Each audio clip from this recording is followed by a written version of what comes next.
kung mas mababa ang presyo ngayon ng pagkain, eh, ibuto natin yung mga kandidato niya. Nakikita mo naman, talagang almost hindi na kaya. Hindi kaya ng tao. Ngayon, kung mas madali maghanap ng trabaho ngayon sa panahon niya, then doon ka sa kanya, doon sa administrasyon. Kung sa panahon na ito, kung pante ka na maglakad, na walang takot, nakakapag-pasyal ka, baski saan, eh, huwag mo nang bitawan si Marcos. Piliin mo na yung kandidato niya.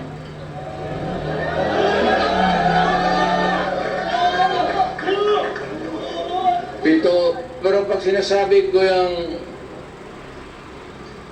pag nagsasalita, itong tao na itong sunod na sinasabi ko, humahanga talaga ako sa integrity, pati yung utak. Abogado, pareho kami abogado eh. Pero pag nagsalita ito, hindi ko naman kilala to, but yung the constant exposure sa TV, parang natauhan ako, magaling to ah. Alam niya, sinasabi niya, pati tatanong-tanong ako, eh talagang is one of the upright na tao na ano, bira mong makita ng ganun. Yung mga bright na karihan kasi yung mga bright, mga gago eh. Hinahaluan nila yung trabaho nila ng kagaguhan. Alam mo, ako talaga, it was I who sought him. Ako naghanap sa kanya para makilala ko siya.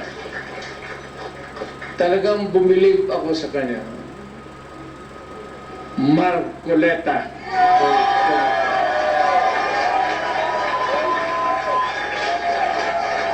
Totoo yan, sir. Hindi kita binumo. Alam niya, hindi niya. Nung lumapit ako sa kanya, sinabi ko, Sir, believe ako sa iyo. Diretso, alam niya. Alam talaga niya. So, kailangan natin sa Senado. Ngayon, marami kasi sila, ano dapat ang gawin natin? Hindi, patayin natin yung mga senador ngayon para mabakante.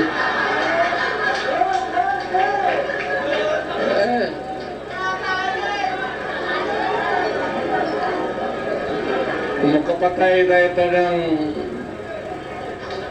mga 15 na senador, eh, pasok na tayo lahat.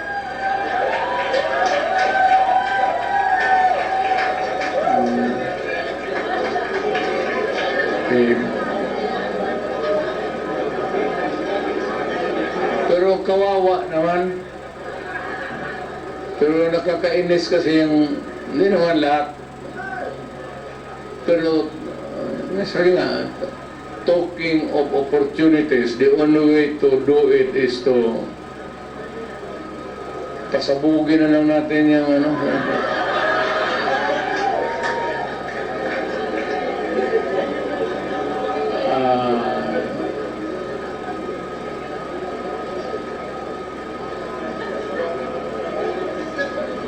Itong sa sunod ko, mahusay na abogado to. He's a practicing lawyer and is really very bright. Marunong talaga to. Marunong sa lahat. Abogado, sa trial,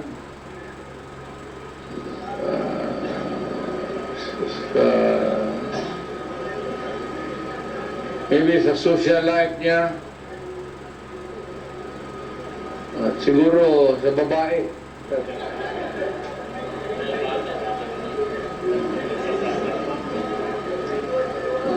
mong kalimutan yan, sir. Kasi yan ang pagpapata talaga sa iyo. Totoo yan.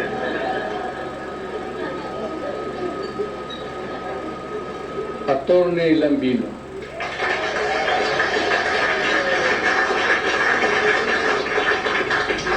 Yung lahat, mga taga-Pasay, mga taga-Metro Manila, at nabisita po tayo ng marami na nanggagaling po sa iba't ibang lugar. Magsiupo po tayo at mga 2 oras itong speech ko.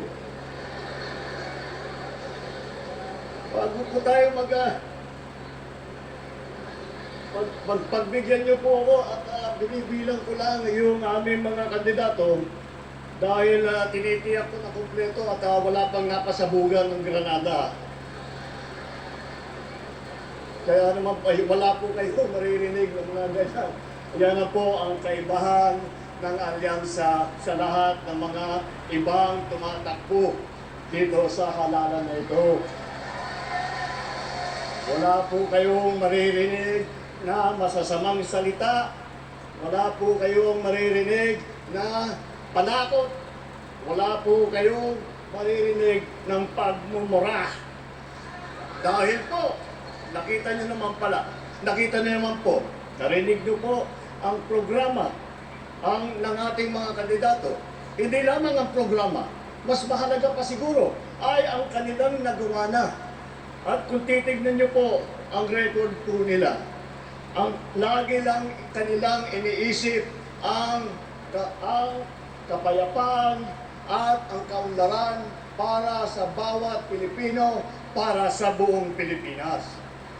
Makikita niyo naman po ang galing na aming hinaharap. Kaya malakas po ang loob ko para makaharap sa inyo at sabihin na iboto ninyo ang ating mga kandidato.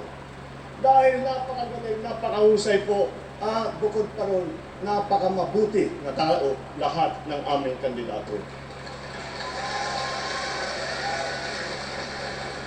Kung iisa-isahin po natin, alam naman natin, napakagaling lahat. Narinig nyo na yung kanilang mga achievement doon sa kanilang pinagdaanan ng iba't ibang mga posisyon sa pamahalaan, sa serbisyo publiko. At pag pinagsama-sama natin, lahat po na ito, nung napakagaling, ay nako, talaga naman, nakakagulat at nakakatuwa na makita na meron tayo mga nagsiservisyo sa publiko na ganito ang pagmamahal sa taong bayan, ganito ang pag-aalala sa taong bayan, ganito ang pagbibigay ng tulong sa bawat Pilipino.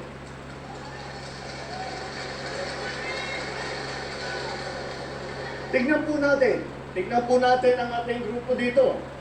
Baka hindi po nyo nabibilang. Sabihan ko sa inyo, walo po sa kanila ay naging senador na.